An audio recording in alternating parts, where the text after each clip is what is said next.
خامسة الفواز. الحكم ماذا قال؟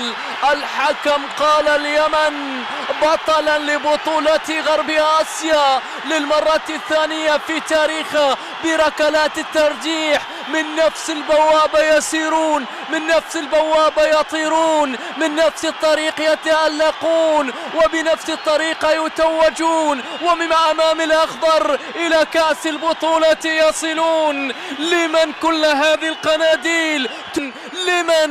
لمن لأجل اليمن كل هذه الفرحة.